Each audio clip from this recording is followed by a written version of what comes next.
Welcome to the Take a Listing Today podcast, where our hosts Jim Studebaker and Todd Robertson give you strategies to get you out of the office right now so you can take a new listing today. And now, here's Jim and Todd. Hello, once again. Welcome to the Take a Listing Today podcast. I'm Jim Studebaker. Todd Robertson is over there as always. Lisa Gray there in the producer's corner. And you might notice a familiar face if you were joined us last week. We have Rossi with us. Or Jim Studebaker 2. Oh, number 2. Wow. Number 2. All right, we'll take that. Thank you for joining us again here. Yeah, glad to be here. You must have had such a great time last week that you came back and here we are. Absolutely. It's fun having you. It is fun and very educational for our viewers. We are on podcast number 35. Can you believe that? Does anybody out there take listings? Hopefully everybody's hand is going up unless you're a buyer's agent. And if so, maybe you'll get into listings one day. And if so, you will want to listen to today's show because it is all about how to write listing descriptions that sell.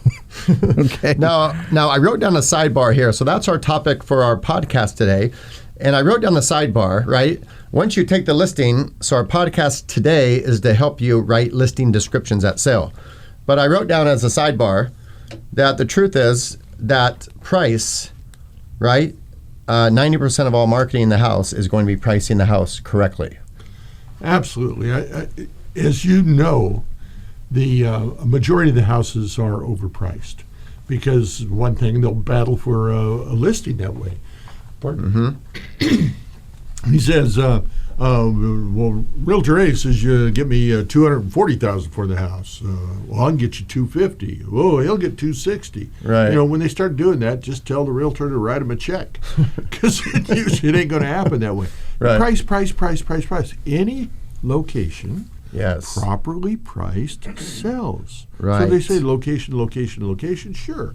The better the location, the higher the price. But any location properly priced So do sells. that first and then implement what we're going to give you here today. Right, Jim? That's exactly right. And I want to start out by asking our audience if anybody out there would like to hear a secret. Listen. Talk very softly. Secret. We got that song. It's a secret. Oh, every time we introduce a song here, Rossi, it starts playing in the background. Do you hear it playing? No. That's from like way before my time. Okay. Right? Yes. Before your time too. That song? That song. Oh, yeah, that song was probably old, but that's all right. Yes. It was a secret. It's not probably. It's definitely old. Anyway, used to work at an oldie station. Every song I played was older than I was. That's actually true. Yes. True story. It is. Anyway. Here's the secret. Few potential homebuyers actually read agent descriptions when viewing a listing online. Oh, I heard a resounding oh from everybody out there listening because they didn't realize that, but it's true. And that is according to a university study that tracked eye movements of people who were looking at listings online. Home buyers take in the photograph first, and then they view the property's statistics. This leaves the listing description for last, according to the study by researchers at Old Dominion University. In fact, more than 40% of study participants didn't even get past the photo to look at the agent's remarks. So what does that tell us? It's been true for years, and what it tells us is we're either wasting time at writing these instructions or spending too much time because it doesn't mean anything. But I think what happens a lot is people forget to put things in that instructions like how easy the house is to access. Because if an agent has to fight to get into a listing, he's going to show another listing.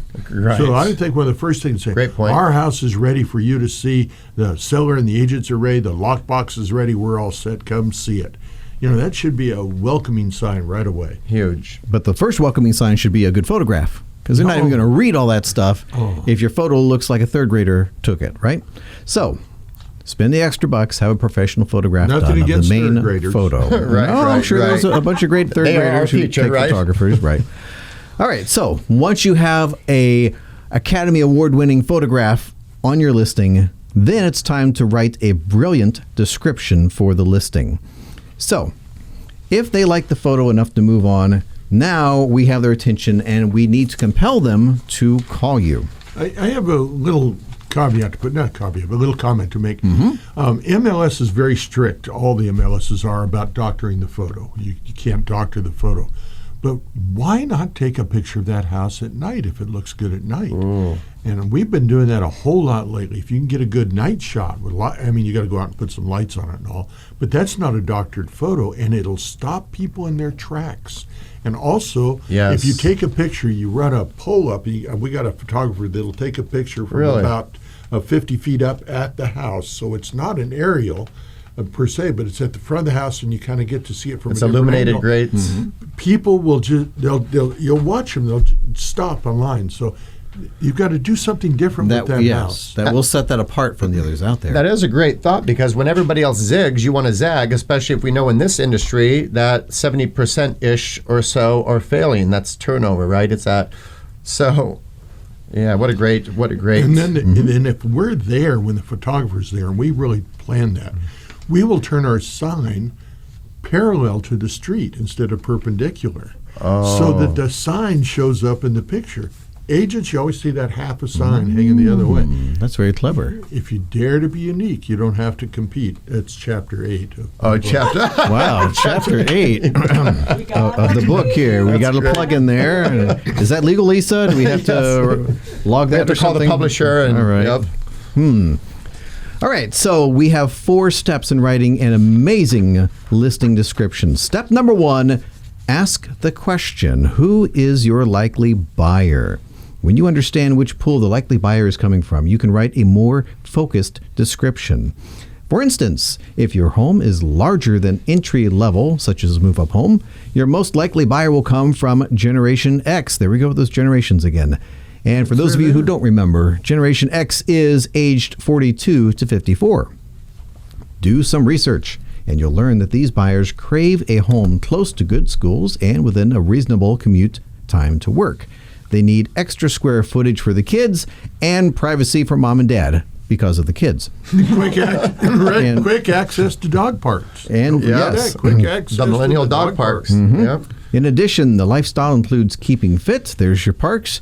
They employ time spent with friends and family, so an outdoor deck that would be great for entertaining would be something to highlight. Here's another thing you can do when you're setting the home up for showing, because they do like the games. Put a Scrabble board out. A Scrabble board going. Kind of Or put inviting. Or put a crossword puzzle out, and then put a sign say, "Please, if you find a piece, put it in." I had to drag these buyers out of the house because they're going, "I got one." No, I don't. But it works. That's like staging your home for success, right? We just talked about that. Exactly. Good. We didn't think about the whole jigsaw puzzle deal. Oh, you got to Wow, involve that. good. That's chapter 8. Wow. Is that chapter 8? We've evolved to involve. Oh, We have to involve the client in that's a great everything. sentence. All Thank you. right. That's his next book. Yes. Evolve. Oh. No, on an airplane, the guy said, "What do you do for a living?" I said, "I write book." I don't think I'll do Book. that. Singular. Yeah, book. That's where the third eye One came and from. done. It evolved, One right? and Was done. that One and done. Somebody asked me That on an was a different airplane. Somebody podcast, asked me on an sorry. airplane. They said, "What do you do?" And I thought about it for a second. I go, "I remind people." That's kind of what we're doing here. Oh, yeah. I remind people. Yeah, you do. Well, let me remind everybody Yes. what Get number us back 1, on the track. first step was, which Yes. was to ask who is your likely buyer. Step number 2 is remember the law. So, if the mention of the family neighborhood doesn't set off your equal housing alarm, perhaps you should brush up on the laws before diving into an explanation of your listing. That's not a fire alarm we're hearing there. That's just the equal housing alarm that's going off. All right. While proofing your listing description, ensure that nothing you say can be construed as steering, because that's bad. Describe the property, not the neighborhood. Although you should know who the buyer may be for the home, resist describing the ideal candidate, such as a family, a young couple, whatever. Yeah, or old dudes. You can't do that. Old dudes. Yeah, you can't do that. No. Although the rules about forbidden words are common sense, refresh your memory with a quick glance over the list. And apparently the state of Massachusetts must have such a bad problem up there, they actually come up with a list of things that you don't say. Right. And it's on their website. Let's put one other thing here to think about is the real estate industry is outside of medical, law, and engineering is the only industry with its own code of ethics. I'm proud of that. We abide and we live by a code of ethics. So we got to be proud about that code of ethics. And all of this falls in there. Lisa, can we start a code of ethics for the Take a Listing Today podcast? Yeah, I just wrote notes. Good. It's All Perfect. happening. right, It's so happening we're going to right have our now. own code of ethics here. Excellent. Yeah. All right. Don't know if that's a good idea or not. Okay, step number 3. Let's move on here. Don't waste valuable space. Yeah, that should be unethical. It should be unethical to waste valuable space, right? Correct. Putting that into our code of ethics right now. Okay. Yeah. A whole section of the typical MLS listing is devoted to a home's basic features such as number of bedrooms and bathrooms, square footage, lot size, fireplaces, blah, blah, blah. But remember, by the time the viewer gets to your carefully written description, he or she already knows the basics of the home. So don't waste description space by repeating what the buyer already knows. So I put in a listing, Yeah. in the remarks section, I put, don't read this. I had more agents call me on that some than NLP. anything else. Yeah. Love it. Don't read this. The guy says, you said don't read this. I read it, and it was really good what you said about the property and how the property is built so soundly that you can stand in the den and you can just feel the fact that it's sound protected. And I went, yeah, well, good, but I'm Okay. glad you didn't read it. Did you tell him he was not allowed to show your listing because he did not follow the instructions? So, here is an actual listing description. Are you ready for it? It says, remodeled 4-bedroom house with 2 full bathrooms, approximately 1,700 square feet of living space, separate family room, formal dining room, formal living room, and an excellent family neighborhood.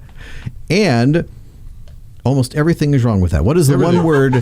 What is the one word on there that is actually correct? Anybody? Don't know what. Remodeled. Remodeled. Thank you, Lisa. Yeah, because All you don't right. want to use house. Give you a bell there. There we go. When he was All home. right. When you're talking to somebody about buying a home, which this is talking to the buyer, you want to use home. When you're talking to them about selling it, it's house. They want to get out of the house, Exactly. but you want to get into a home. Right. And I wrote down something here. It's fun talking about what you guys do as real estate agents. And I heard a great story a few weeks ago from one of our Market Dominator members.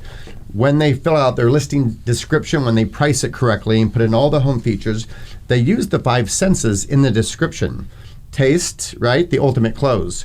So imagine you guys move in and boom, you have your first meal and it's so incredible. It tastes amazing. You can hear the clinking of the champagne glasses. You can watch the sunset in the backyard. So you can use the 5 senses and weave it in there, which is going to hit on one of their modalities, right? You're out on the porch and you hear the familiar sound of the rainbird sprinkler. Oh, Oh, that warms the heart, doesn't it? Yes, Doesn't that make, yes. bring back old memories when we were kids. Good stuff. Get all Yeah. that and the sense of smell. You come out for your coffee and someone's cooking bacon. Oh yeah. Well, here in Florida, if the sprinklers are on, you don't want to smell that because it's like sulfury water that is being sprinkled down here. When you say sulfur, does that Yes. mean reclaimed water? Reclaimed sulfur. It's Well water. yeah. Well, thanks for sharing. Yeah. Now maybe North Carolina sprinklers smell better. I don't know. Maybe that's a thing. Okay. So descriptions. We can offer some advice to you on how to craft the one piece of prose that confounds the most listing agents. I can't even read that. Okay. Confounded prose. Wow. All right. Lisa, you knocked him dead on that one. Yeah, can we keep this 3rd grade simple here that I can read this? All right. Take a look at the listing description I mentioned earlier as an example. By ridding that description of redundancies, there's room to describe the home's fresh landscaping in both the front and backyards, plus the laminate and tile flooring that blends seamlessly with the existing hardwood and the new granite countertops and stove in the open concept kitchen. It's a whole lot of adjectives there, but that's a nice, compelling description. And right? the reason I think this topic is going to resonate with a lot of realtors out there and a lot of brokers and owners is because of the following. It's kind of like I look at this as sort of the 1% strategy. is this subject the end all be all? No, but if you can implement this, get stronger at your photos, your description, look at what your competition's doing. They're not improving 1% every single day or every single week. So it's a great piece to put in there and say, wow, I can get better at this. And then you start building your confidence and momentum. And little things that jar the mind. I took a listing, it was on some acreage, and I put, please don't pet the buffalo. And I can't tell you how many realtors called me and said, we didn't see any buffalo. I said, well, I didn't say there was any. I just said, don't pet the buffalo. And they went, well, it worked pretty good. You got us out there to show it, and it sold rather quickly. Yeah. Wow. That's great. I also tried a snake in the mailbox doesn't stay. That didn't work. Don't listen to me on that one. That was not good. Nobody checked the mail for 2 months after that. They're But like, you know what I love about what you're talking about, Rossi, is the creativity. And I don't know if there's anything too crazy to at least test and try. And this, it's the passion for what you're doing that you're showing in these creative ideas. This is a great thing for every agent listening. Please be creative. Please stay creative. Try different things. And a sense of humor. Look at commercials. Look at the Super Bowl. That's what it's all about. When they're spending Make $10 people million, laugh. they make you laugh. Yeah, and there's so many little things you can do. You can even put signs in the house that make people laugh. You know, little signs. oh, arrows to next to other rooms. But we use a lot of feature cards in the house. So if there is something in the house that people really don't see, like we had a convection stove, that convection top, and you have to have special pans and all. And it says, convection stove will need stovetop will need special pans. Seller is leaving her new set. Oh, so something small like that. People go, whoa, wait a minute. Guy says, I think my wife bought a house to get some new pans. Well, excellent. whatever works. If the new pans is what it takes, then that. Whatever works, All right. says Jimmy. So, descriptions. Think back to when you took the listing. Do you recall any positive words or concepts that popped into your mind, or were you just desperate for a listing? Hopefully not. Chances are good that the buyers will feel the same way, so use these in your description. Then let your reader see what you're describing by using rich descriptive imagery, but don't go overboard, right? Yeah, you can always ask the seller, I know you're moving. You're going from here to Anchorage, Alaska, wherever you're going. I know you're moving. What one thing do you really wish you could take from the house that you know you can't take? And they will come up with something like this. One guy said to me, he says, in the morning when I get my coffee, he says, that telephone wire out there, he says, there's always 4 or 5 or 10 birds up there. He says, it's like they're greeting me every morning. He said, it's just part of my morning ritual. Wow. And so I put that in the listing. I don't know whether anybody even read it, but he liked it. Right. And it made him feel at home. So find out what That's they neat. like. Right. He was moving somewhere with no birds. Is that it? Correct. Well, he'll have The birds birds in left. his backyard in Alaska. All right, so we're up to number 4, which is the final step. If you'd like a recap, number 1 was ask the question, who is your likely buyer? Number 2, remember the law. Number 3, don't waste valuable space. Number 4, are you ready for it? Proof, and then proof again. Gone are the days when the only people to ever see your listing descriptions were other agents and appraisers. Today, they are available to the entire world, so spelling and grammar are important. A Redfin Grammarly study found that I'm glad you could laugh at me, Rossi. Thank you. A Grammarly study found that 45% of home buyers would think twice about touring a home if its description contains spelling and grammar errors. Yes, they will notice that you think the home has a thankless water heater, a walk-in closet, or a remolded bathroom. Or make this you are new home. Y-O-U''RE. You are new home. You are new home. Pretty bad. So when proofreading your descriptions, make sure it doesn't have any spelling errors, grammar errors, punctuation, especially commas, because if you have the sentence here, let's eat, Grandma. If you leave out the comma, it becomes, let's eat, Grandma. Well, and the points you're bringing up here are incredible, because imagine I'm going to go buy this house, right? Based on the description, based on the photos, based on everything. If I see some misspellings and some sloppiness, then that's going to tell me throughout the whole process, from start to finish, I'm going to be dealing with a potentially sloppy agent or agency, possibly. Absolutely. If they start off that way. You're absolutely right. I mean, you know when people are, well, it just stands for the fact that if people are writing poorly, then they're not going to answer your calls correctly. They're not going to fill out the paperwork correctly. You're not going to get things done on time. You're going to, so you just do a whole lot of things. But I have one thing that I really want to talk about, and that's back in number one. Number one is know who your buyer is, right? Identify your buyer. Identify who's going to be the buyer of this house. I would bet that 95% of the agents don't even think of that. They don't even think of that. They look at the people they're living in and they say, well, it'll probably be somebody just like this. But they don't think more about it. And it is hard to identify or set a home to a buyer. Interesting what Pulte did. Pulte Homes, a major national home company, they put cameras at the entrance of a string of models. They had a corral of models, 5 models. And then they went back and looked at the people that bought.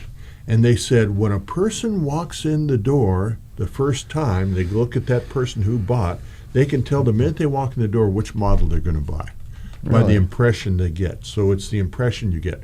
So when you walk into the door, what is that impression that you get?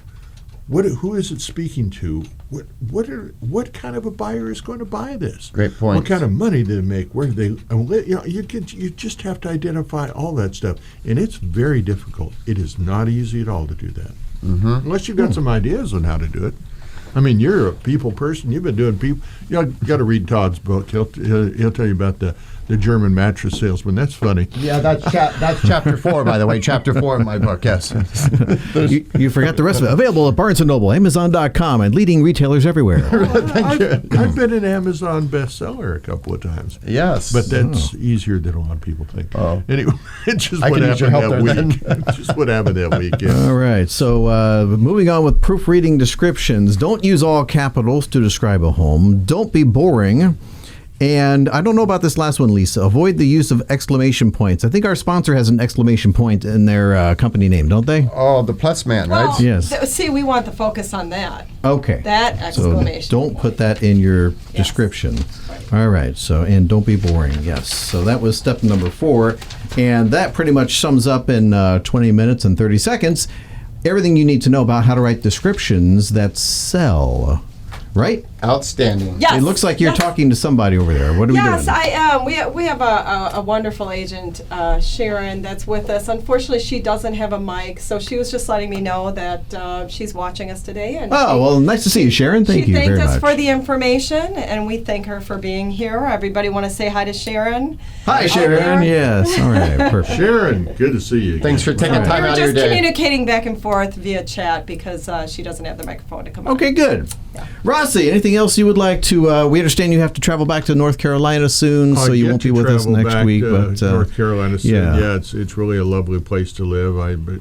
My wife and I sell real estate there. I spoke on the road for years and years, and it's really nice not to have to get on an airplane now. Share your website again, because I don't think they got it You earlier. can go to rossispeaks.com and find out everything about me but my weight. Everything else is in there. He's in crazy good shape, so you don't need to Since he's live on the air now, you can kind of sum him up a little bit by looking. So that's Do you want to stand Over. do a twirl? Do a quick We'll just say over. That's all you need. Oh. Yeah. But on that site, that's talking about my speaking. But you can reach me, email me on any page, and then of course I think that in today's world, in today's technology world, what we have and how we're communicating with people on that smartphone, we have these products that I can give to my buyers and sellers, and they know every property that's for sale in the market. And HomeSpotter is the one that we happen to use in our MLS, and it's great, and it's true. They don't read the stuff that you guys talking about. They don't read those remarks, but they're looking at all that specific stuff. So when you get to the remarks, here's something we found we can do. Leave spaces. Just leave white space in the remarks. Don't try to fill every block. Leave some spaces, because when that does, then the eye goes, that's not real, and they'll read it. And then short little statements. Don't try to sell it. Just try to expose it. Get it, talk about the good things of the house. And there's so many good things in almost every house.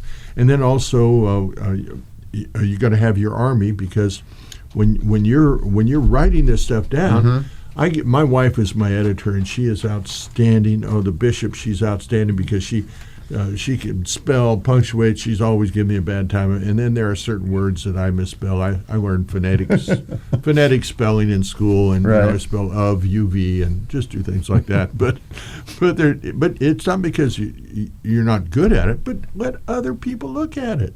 Just give it to them. Give it to somebody. Give it to the seller. Say, can you improve this? Nice. Is there something you can do on this to make it How many better? agents do that? Probably this many? None. Yeah. Right. None. I gave this gal had been listed with 2 other agents, and I said, "Here's the remarks section we have on your house. How do you feel about this? Is there anything you can add to it?" She says, "They have remarks in that list." She had never seen them. She'd been listed with 2 other agents. She'd never seen them. Wow. She says, "Oh well." I said, "Make it better, please." I said, "This is a partnership, Right. Because if you make a partnership with your sellers, it goes so much smoother. Exactly. They don't fight you. And When you have challenges or need price reductions, they're on your side. You're working together. It's not. Yeah, you don't do price reductions. You do new price. Right. That's all you say. See, new that's price. a separate Right, podcast that's topic. probably so. New and better price. Great. Rossi, I just want to let you know that Sharon is actually doing a shout out to Rossi. She said she went to one of your conferences in New Jersey years ago. Wow. And she's glad to see you. Glad to thanks, know you're Sharon. still out there making it happen. So she's great. giving you a personal shout out. Thank you, Sharon. Thank you very Wow, much. shout It's out, but always she nice. doesn't have a microphone. So, okay. No, I know. All right, that's Bummer. fine. Those come on cell phones now, right? Well, actually, if she does want to join us again in the future, she can use the desktop to join us, and then use her cell phone to dial in separately and talk from the Nice. cell phone. So we would love to have Sharon come on. Yeah, don't be shy, Sharon. Yeah. Step right in there. Future Let's- episode, just dial in. There's a phone number, an access code, and then we'll be able to talk to you. We want to talk to you, Sharon. And I All don't know right. whether you've had any business, if you've done business with Prospects Plus, Sharon, you got to. They're really good people. They do what they say they're going to do. They have U.S. support, so people talk to you nicely on the phone. They're always there. It's really, I really enjoy working with them. You can tell. They're fun. They have a good time.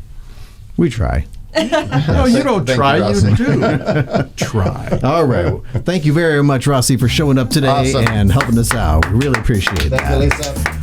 And don't forget, if you also want to be a part of our audience for the next taping, just go to our website. It's takealistingtoday.com, and you can view the dates of our next tapings and sign up. You'll have a chance to go on the air and win some prizes. The Take a Listing Today podcast is brought to you by Prospects Plus, offering a multitude of marketing products that will help ensure your success. Be sure to like this podcast and subscribe to our podcast channel, and we'll talk with you next week. See you later. I'll be back.